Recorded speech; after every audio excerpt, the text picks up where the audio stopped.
The following program is intended for mature audiences.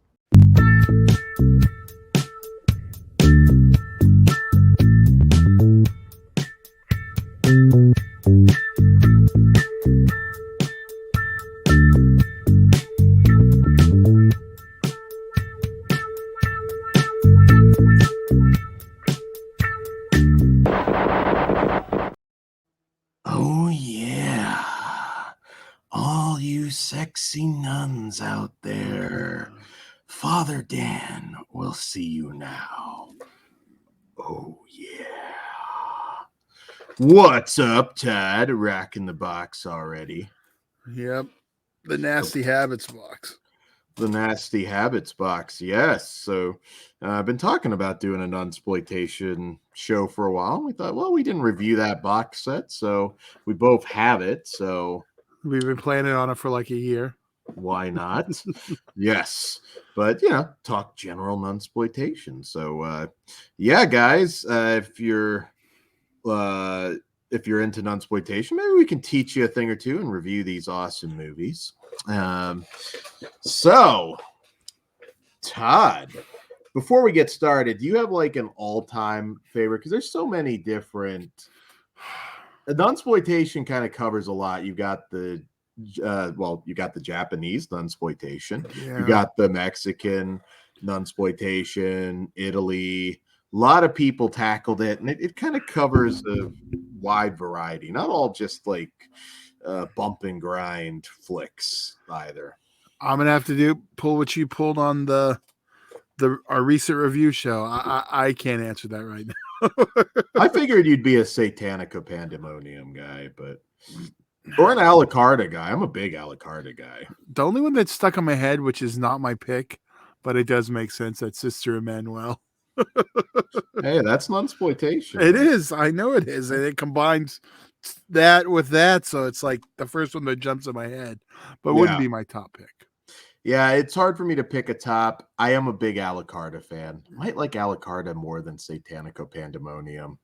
But see, when they get to religiousy is when they lose me. Like just horny nuns works for me fine, but then you add some like actual. Well, but they're all religious though. Yeah, but some like are not in a good way. But I mean, some are more like they're just about these horny nuns, and other ones are like we're gonna add some more to it. Can you imagine if Kirk Cameron tried to make a nunsploitation movie? And then no, I can't. I'm not believing your tears. You're disappointing the Lord. Oh, man. Oh, we got to make that happen. We need to call Kirk's people and see what he thinks. I'll get on it on IMDb Pro and we'll find it. Maybe a collab. I think we can make this work. Yeah, man. We need that to happen. Well, anyways, who thought we would be name dropping Kirk Cameron tonight? But we did. So just a brief history of nunsploitation, which can kind of be traced back to a lot of things, but two books a few different books in particular, starting with Denis Diderot's 1796 novel, La Religieuse, or The Nun, which I'm sure, I butchered that.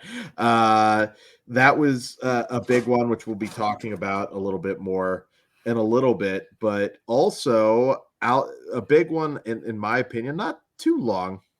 Well, a little bit longer before what we think of as nunsploitation, but Aldous Huxley's nonfiction novel, The Devils of Loudun, from 1952, which is actually based on a true story from the 17th century in which Urbain Grandier, who was a priest who was burned alive at the stake for seducing an entire convent of nuns, of Ursuline nuns, and supposedly causing them to be possessed by the D. Am I right, Todd? And this was actually a story that was adapted into the super controversial, one of the most controversial movies of all time, 1971's The Devils, from director Ken Russell. And there's some other literature that kind of factors into this. Actually, one that predates Huxley's novel, which is book. The book Dreams of Roses and Fire, which was from Eyvind Johnson, a Swedish author, that came out in 1949. And that was also about the Ludon possessions. And there's also some films that we don't think of as nunsploitation, really, but kind of a precursor. There was Mother Joan of the Angels, which was a 1961 Polish film that was based again on the Ludon possessions story. And that one, you're getting a little bit closer at this point to where we get like some of our, what we think of as the bump and grind, naughty nuns genre. There was also 1966's The Nun from director Jacques Rivette, which was a more serious adaptation of Denis Diderot's book, The Nun, which was a big inspiration on some of the films that we'll talk about tonight. But the Italian nunsploitation boom, which we're going to more or less be covering right now, that really kicked off with the huge success of The Devils in 1971. And it had a pretty good run. There was also at the time, and they talk a little bit about this in some of the special features, there was renewed interest in the story of the Nun of Monza going on in Italian culture at the time. There were also a series of films. They were kind of medieval themed comedies, some of them kind of medieval themed sex comedies that were hitting at the box office. And yeah, there were movies like Lady of Monza from 1969 from Visconti that also kind of factored into this as well. This strange little subgenre that, you know, probably all of you have watched. Hopefully you've all watched The Devils. That's a movie I think any serious cinema lover should check out. And I believe actually I did a commentary on that one with Lauren. Maybe not on his channel, but I know we did a Devils commentary at one point that you should all go and check out. So before I get into the movies, nunsploitation was not just relegated to Italy. We had Japanese films like Norifumi Suzuki's 1974 movie School of the Holy Beast. If you're making a list, School of the Holy Beast should be on it. Cloistered Nun, Runa's Confession, which was also, I believe, 76 from Masaru Kanuma. Sister Lucia's Dishonor from 1978. There's a decent chunk of Japanese films. A lot of people will go to the Mexican ones, though. Satanico Pandemonium from 75, or Alucarda, also from 1975. Those are also must-sees if you're diving heavy into the nunsploitation genre. And I am somebody that did go to Catholic school for a while. So these movies have a particular interest to me because I experienced some of that. None of them, no like bump and grind lesbian action, unfortunately. God damn it. Claudio Fragasso lying to me. But yeah. And another one that I always bring up that doesn't get a lot of love is Jess Franco's Letters of a Portuguese Nun. Yeah. And also The Demons, actually, from 72, also Yeah. from Jess Franco. That's a big one. And that was actually based on a book from 1669, Les Lettres Portuguese, which I'm assuming translates to Letters of a Portuguese Nun. But that was published in 1669 and centered on a nun in a convent who is in love with a nobleman. And it was written from her perspective, and that's what Jess Franco adapted. A lot of skin, obviously. I think Jess Franco's movie is a little bit more spicy than the book, but yeah. And it also hit the mainstream. We recently had a film called Benedetta from Paul Verhoeven, which is about the Nun of Monza, which you can check that one out. And there's also a Domenico Paola 1973 film called The Nun and the Devil, which another one to add to your list. Inside Convent Walls from 1978. That's a really good movie. Inside Convent Walls, and The Sinful Nuns of St. Valentine from 74. That's another personal favorite from Sergio Greco. So there you go. A little bit of background before we jump into the movies tonight. And I know everyone seems to like it when they can actually make a list, because I've said it before, like as streaming kind of becomes more and more dominant, it's not a lot of these things streaming. So you want to check these out. We need to build the fan base for some of these subgenres. And with that being said, we will kick it off with our first movie. We'll do it in order of release. We'll start with the oldest, go to the newest film. Our first one from 1972, and director Sergio Bergonzelli, Christiana Devil Nun. All right. Thinking she is about to die in a plane crash, a hot-blooded nymphomaniac, played by the elusive Todi Achille in her only film role, impulsively devotes her life to the Lord. But when Christiana enters a convent, her still insatiable urges will lead to acts of blasphemy that include lesbianism, prostitution, and an unholy desire for Jesus himself. Vasily Karas and Magda Konopka co-star in this funny, touching, and bizarre film, as truthful as it is exploitive. Also known as Our Lady of Lust, and written and directed by Sergio Bergonzoli, who did a giallo that I'm quite fond of called In the Folds of the Flesh, and featuring the longer Italian version as well as the hot American cut released as Loves of a Nympho. All right. So, once again, you may have found this under Our Lady Lust or Love of a Nympho back in the day, but Christiana Devil Nun is what Severin put out. And so this also kind of has some good information on the extras. We won't run all of the extras down, but this is actually a loose sort of sequel, really more of a cash-in on the director's earlier film, Christiana, Student of Scandal, with Melissa Longo in the title role. It's a totally different film, but that's essentially what they were kind of cashing in on this one, along, of course, with the devils at this point taking the world by storm. So the tone of this, if you're just diving in, or maybe you've only seen a couple Nunsploitation films, the whole airplane flight really kind of plays it for laughs. There's a couple fucking and joining the Mile High Club on the airplane and just in front of everybody.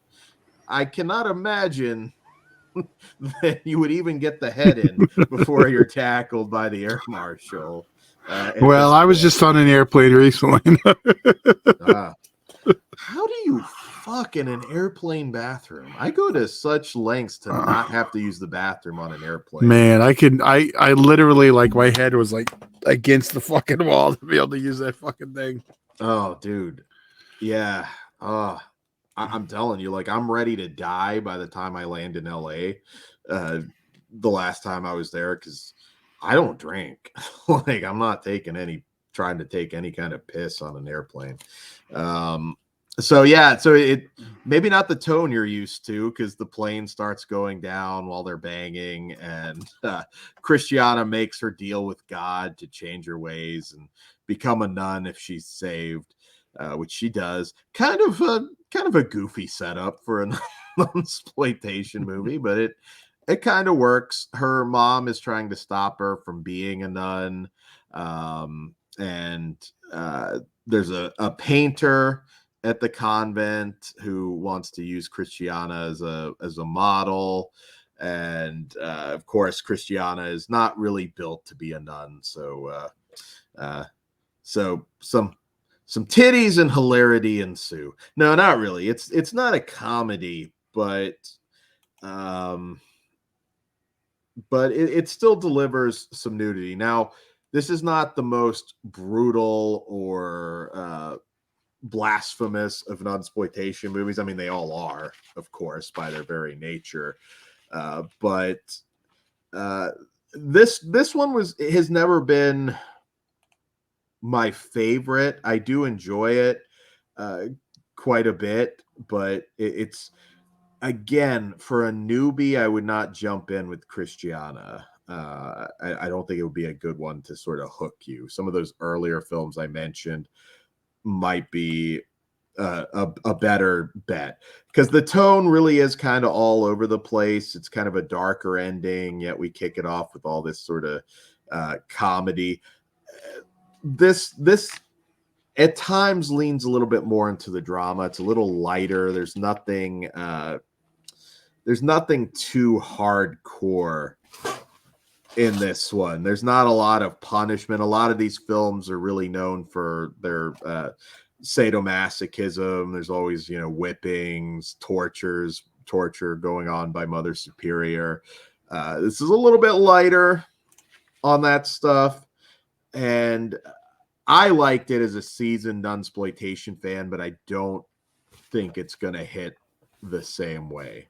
What about you, Todd? What did you think of Christiana Devil Nun? I'm sure you've seen it before, but I have, and I do enjoy it, but I also agree with you about not. This is more for the moderate to advanced viewer of the Nunsploitation. Mm-hmm. Definitely not a first time view. You mentioned some good ones. I do like this one, but again, it's. I'd recommend it to you, but not a first time. Yeah. I mean, there's still some skin Yeah. in this. I thought the whole Satan festival thing was amusing, but it never really fully capitalizes on everything. Like I said, the tone shifts. Yeah. More than anything, it's not the first one you're necessarily going to want to watch if you're just a traditional exploitation fan. Very soap opera ish. I mean, Christiana's man's getting banged by the other girl, and it's not as nasty as your Jess Franco films, or certainly Alucarda or some of those other films. The Japanese ones are all pretty depraved, so if you want that, you can tackle School of the Holy Beast or some of those movies. So for me, I still give it 3 stars, though. I do like the movie a lot. Just it's not the best entry point. Yeah, I think that's my biggest problem with that too. It's not like the best entry point. I think if you're an exploitation fan, you'll at least enjoy it, but I don't think this is going to turn anyone into a specific Nunsploitation fan. But it's definitely above average, so I'm a 3 also. Yeah, if you're diving into a different subgenre, the let's just say the World War II exploitation subgenre, Salon Kitty's a good place to enter there. Right. I mean, really, it's got to be The Devils, I suppose. If really, probably the best made of all of the Nunsploitation movies. If you're only picking. See, my thing with starting there is you start out, your bar gets set too high. It might. I mean, again, you're dealing with smaller films and everything, but yeah. So, all right, moving on into our next film, 1973's Story of a Cloistered Nun from director Domenico Polella. God, I'm part Italian. I should be able to nail these names better, but I am a fan of the director. And in this one, In 1973, director co-writer Domenico, having launched the genre a year earlier with The Nuns of Saint Archangel, established a new nunsploitation standard via superior production values, an impressive international cast, and an lurid narrative adapted from authentic 17th century chronicles. Forced into a strict convent by her parents, an aristocratic maiden played by Eleonora Georgi of Inferno fame will discover a catechism of depravity that includes savage floggings, lesbian role play, illicit sex, and murder. Susie Kendall of Torso and Bird with the Crystal Plumage, Catherine Spock, who's the It Girl of the 60s, also of Cat of Nine Tails, Martine Bouchard, and Umberto Orsini co-star in a nunsploitation classic that feels like a historical document, also known as The Unholy Convent and Love Story of a Nun. All right. So, story of a cloistered nun. So this, I'm a big Susie Kendall fan, for one. I mean, Spasmo, Torso, Bird with the Crystal Plumage, Circus of Fear, Tales That Witness Madness. Always really enjoyed her work quite a bit. Also, Martine Bouchard, she had a good run. She was in Eyeball, the Umberto Lenzi film, which I know we covered as part of our Giallo series. We did. Way back. She was also had a nice run. She was in Violent Professionals, which was directed by the great Sergio Martino. I'm a big fan of Italian police crime flicks like that, and The Violent Professionals is just fantastic. She was also in The Nun and the Devil. Really good cast in this one, and it kind of opens up where we see these two babies in 1624, and these two families basically promise them to each other in marriage to unite the families and their fortunes. And we go to present day where we see Carmela basically knowing she's about to be in an arranged marriage, so she's kind of, banging her true love before she gets sent away to a nunnery by her disgraced mother, who's furious with her. The nuns strip Carmela.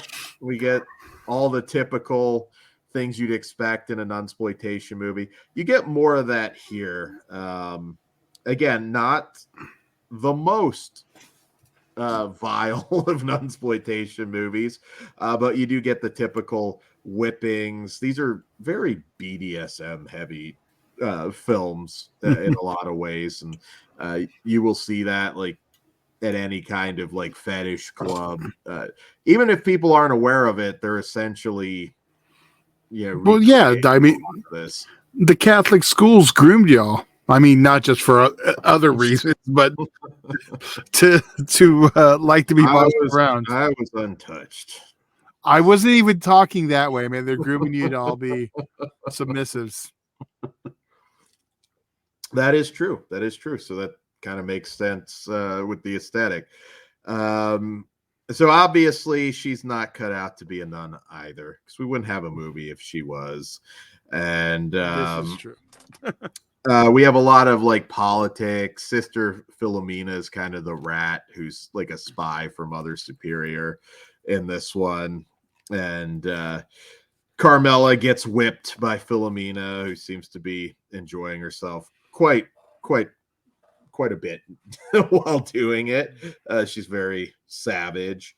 I think this one will appeal more like to fans of this type of film. Like I said, there's a lot of humiliation, not the most graphic again in this batch of films, but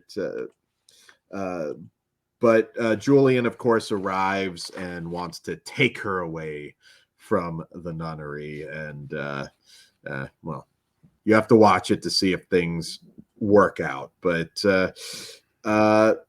yeah, so this actually has a pretty good ending.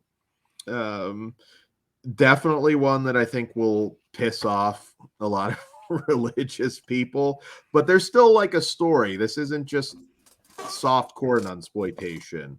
I actually thought the ending was really, really strong in this one. I don't want to reveal everything, but the way some of the characters come together at the end, I thought was pretty cool. It's one of the better made nunsploitation movies for sure, and should be on your list to check it out. And yeah, Todd, what did you think of this one? Where does Story of a Cloistered Nun rank for you? This is one I've seen a few times before. Um, You're a big Susie Kendall guy too, aren't you? I know you yeah, love Torso. yeah, I am. I do like this one. I think we're getting closer to an entry level nunsploitation with this one. Mm-hmm. I think it delivers everything you want. I think some might want it a little lighter though, but Yeah. overall, I like this story. Like this is a nunsploitation film.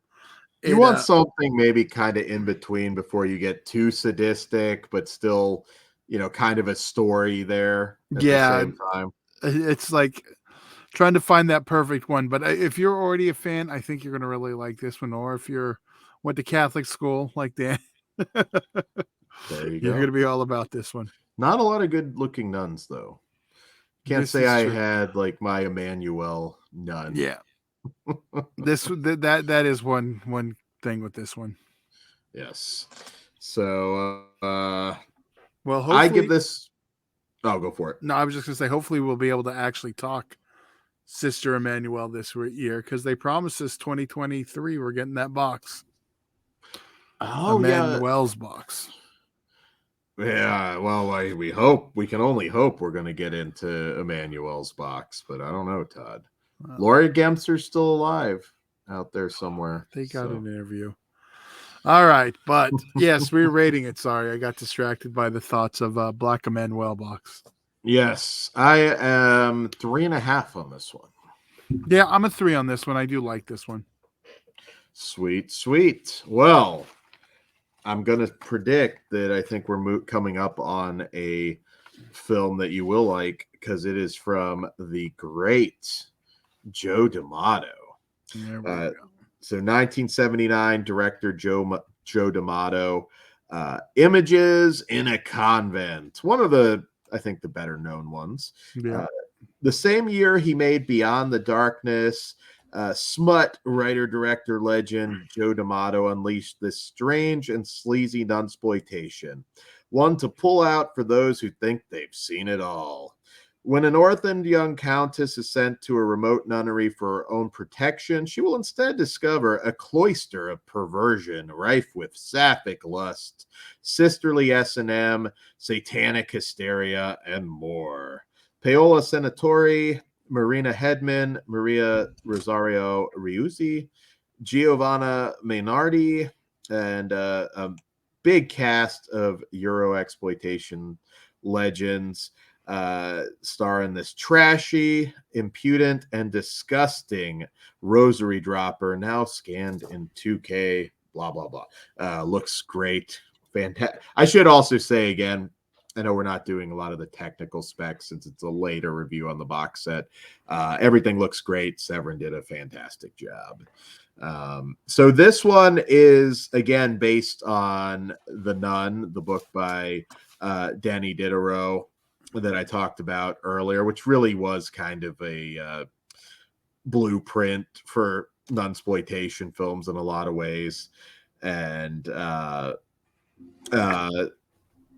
so this one does have some political commentary in between all the sleaze, which of course the book certainly does too, because that's the thing. These movies do have a point. Like the World War II Nazi exploitation films, I wouldn't necessarily say they have much of a point. They're a lot of fun, but there's not a whole lot of there's not a whole lot of social commentary in stuff like that. If we're being honest, Ilsa She-Wolf of the SS doesn't exactly have a lot of social commentary, but these nunsploitation movies really do. They're a commentary on society and stuff like the nunsploitation genre, which Kat Ellinger talks about. This is always a great commentary. Kind of like came around because movies needed to compete with TV at this point. I mean, you weren't going to see nunsploitation, Nazi exploitation, women in prison films. That's why we got so much of this around this time in the 70s and 80s, because some people weren't going to the theaters like they should, and they had to get a little bit more graphic to get them back there. This one's a little bit more light on the like some of the S&M elements that you'd expect. There's a ton of sleaze, a ton of nudity in this one. I wanted to throw out Paola Senatore.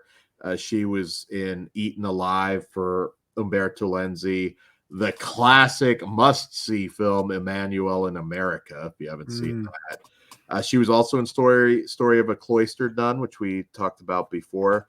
And a favorite of mine, Rico the Mean Machine. Really good action movie with Chris Mitchum. Action exploitation movie with Chris Mitchum. Yeah, big fan. So this one sort of kind of kicks off with the Cardinal telling Mother Superior to protect Countess Isabella from her uncle Don, her creepy uncle Don, who they're worried will corrupt her. And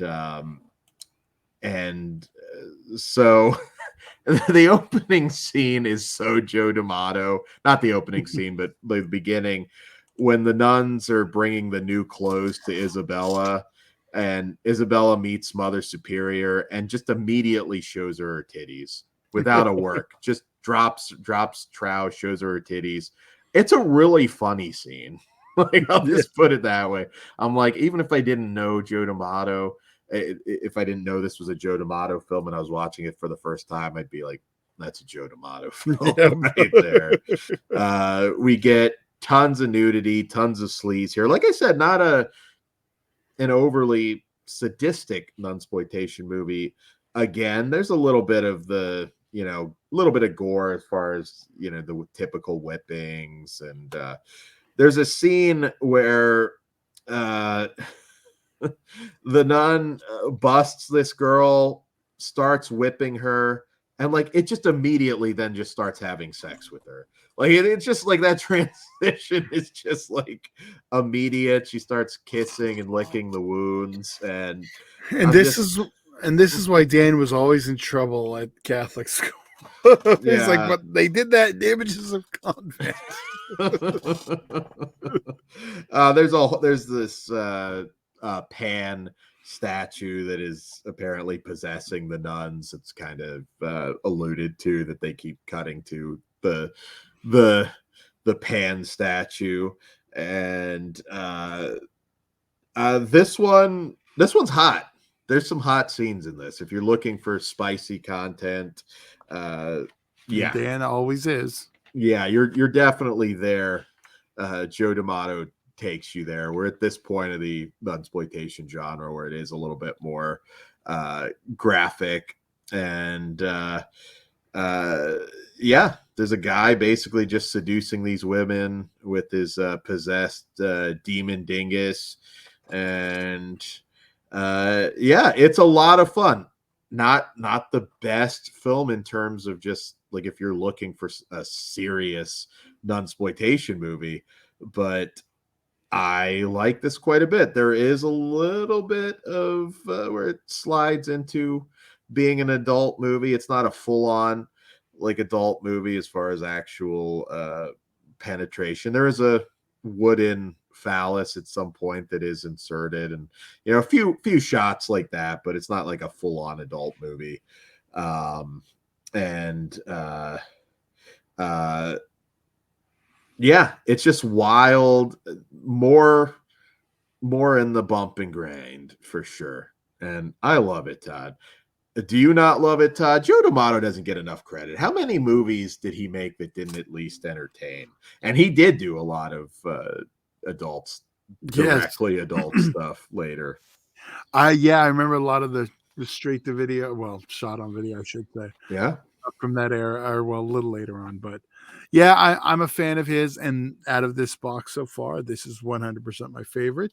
There's no, if anyone who's seen it would totally get it. I think this is 100% a good entry point for, like, from the set. Yeah, I'm gonna say this is a good entry point. It delivers everything I want in Nunsploitation. Yeah, and this also has, like I said, the great commentary by Kat Ellinger, who even better than I could ever do, runs down the history of these films, and she also has commentary over some of the deleted scenes as well. It's a safe bet. I feel like a lot of people watching this want them as sleazy as they get, and this one's pretty sleazy, but also funny. It's just an entertaining movie at the end of the day, but definitely one, probably don't want to watch it with a big group unless you're, bunch of asshole fiends like us here at Flesh Wound Features. But if that's the case, you throw in Psycho the remake, right, Dan? That is true. It's a butthole reference, not. There is Anne Heche butthole. Nothing goes into it though, so there is that. Well, I don't know about now.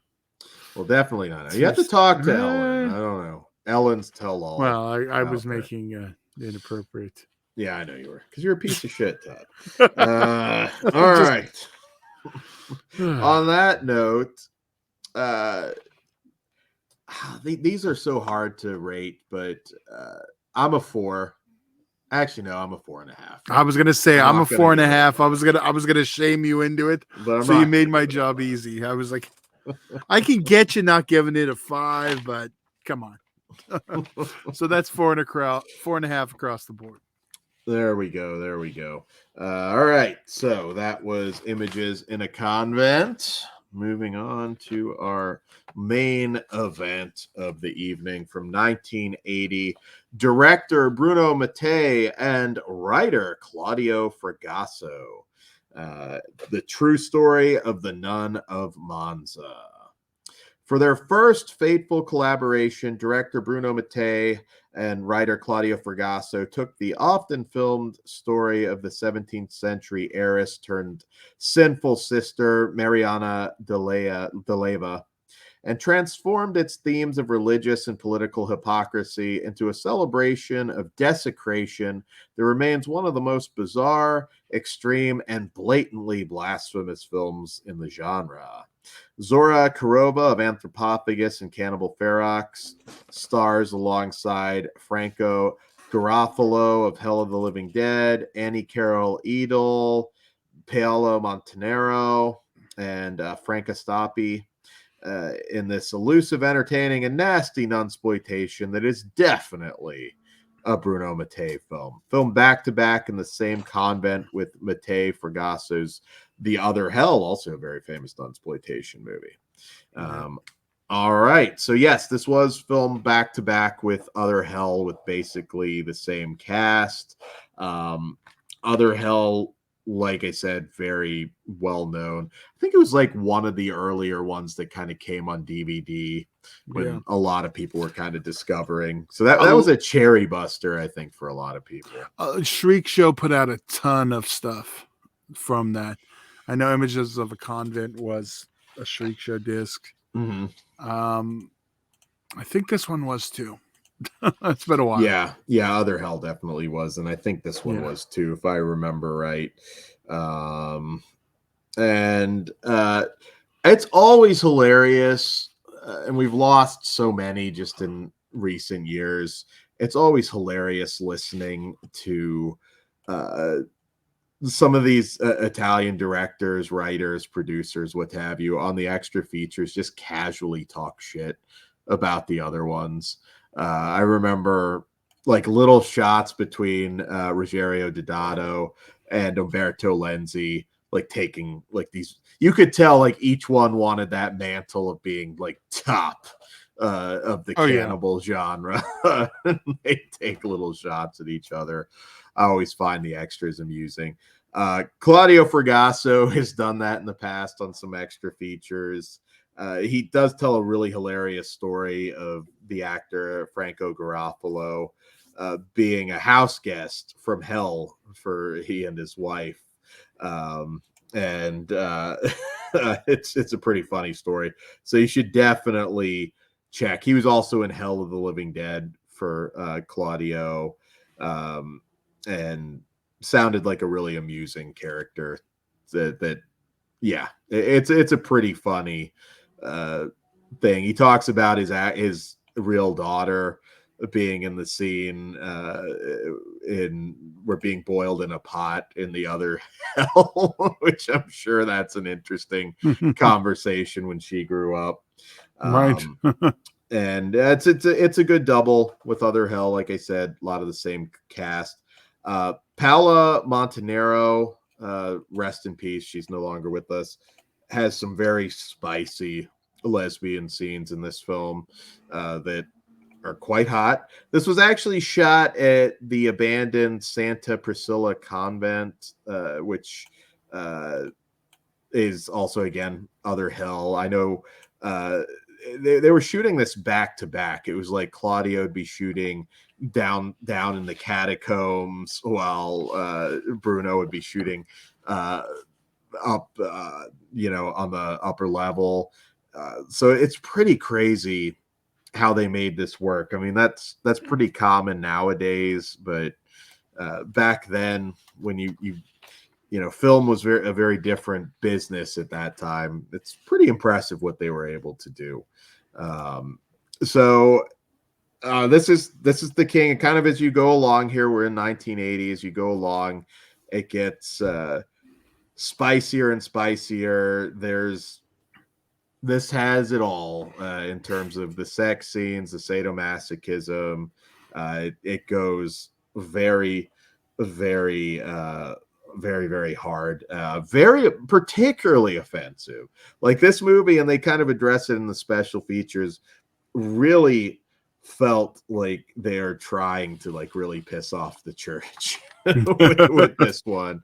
I'm not saying there's anything particularly deep here in terms of the social commentary, but it is a lot of fun, and a lot more unpleasant. Once again, there's some assault stuff in here. Not that any of these movies are light and fluffy, but this one does get a little nastier. There's a little bit of gore in here. I wouldn't call it a horror film by any means, but yeah, it's just good old-fashioned nasty fun, Todd. I love it. How about you? Yeah, I'm with you. I also love this one. I think I still slightly flavor the last one. Okay.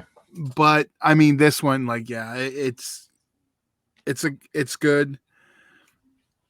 Would you call this one a good entry one? I'm trying to think. A lot just depends what you're looking for, I think. I mean, I'm really sticking with something like The Devils. If you're like a diehard film fan, the first 10, 15 minutes or so of this show, I do run down, like, if you really want to deep dive into like where it all kind of comes from, is inspired by, you can read some of the literature for sure and have a broader view of it. Nunsploitation, like I said, it's a little more meaty than, in theory anyways, than something like women in prison films, which are what they are.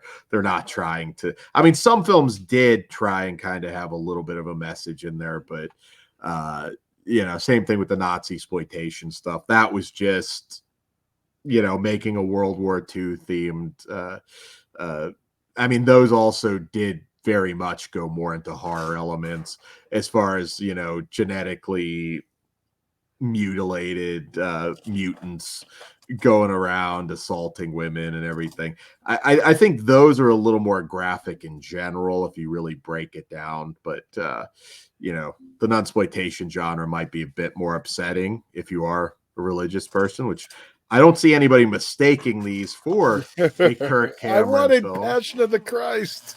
Yeah. Well, there's a lot of whipping. And Just there's a lot of passion. yeah. I mean, one might inspire, you know, movement down below rather than, you know, I don't Okay. know. Maybe both. I don't know. We're not kink shaming, but true story of the Nun of Monza. It's Bruno Mattei. I say it again. Mattei and D'Amato get a lot of shit, but there's as far as movies that I got nothing out of, I was never bored by a Joe D'Amato film. I was never bored by a Bruno Mattei film. Yes. Well, there may be a couple that were kind of, but Maybe overall, he's got even the bad ones are entertaining, but there's a couple that are just. Yeah, I get it. I get it. 99%. I can just have fun with. There's still a lot on bad as D'Amato's filmography that I'd like to see on Blu-ray, maybe someday. But yeah, so let's go ahead and rate this one, Todd. Let's do it. I'm 4 stars. I love it. Yeah, I am too on this one. It's yeah, so I definitely think the last one was my favorite of the bunch. The hot, spicy nun action. Yeah, it's gonna win out. It's gonna get us up. Yes. So I hope we get another box set. Like I said, there's some. This is a good start. It's not really a collection of the ultimate nun movies. I mean, once again, as I had said before, you should check out absolutely Satanico Pandemonium and A la Carta, the Juan Lopez Moctezuma film, both from 1975. I love A la Carta so much. School of the Holy Beast from Japan is another really good one to check out. Obviously, I'm a Jess Franco lover. I've watched all of his films that are available, and Letters of a Portuguese Nun is definitely one you should check out. The Demons from 72.